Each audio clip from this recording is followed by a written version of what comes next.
Your honour, నా client Rajender Rajyalakshmi అనే పిల్లని ముక్కు మీద గుద్దిండని చెప్పి కేసు పెట్టిర్రు. కానీ నిజమేంటంటే మా వాడిని ఆమె దవడ మీద గుద్దితే ముందటి పనులన్నీ లూజ్ అయి పనుల డాక్టర్ దగ్గరికి పోతే 30 రకాల మందులు రాసిచ్చి 30,000 బిల్లు వేసిండు. ఆమె కొట్టింది అనడానికి నీ దగ్గర సాక్ష్యం ఉందా?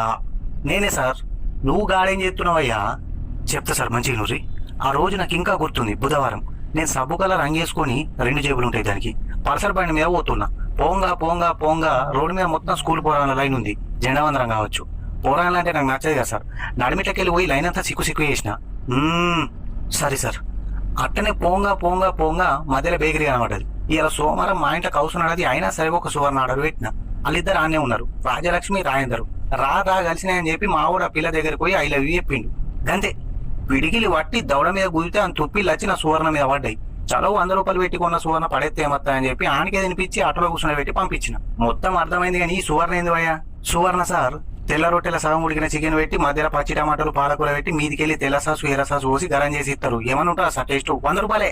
అది సువర్ణ కాదు రావులే, షవర్మ. ఏయ్ లాయర్ విశ్వనాథ్, నమస్తే. అరే కోట్లకెళ్ళి బయటకు ముక్త కొడుక.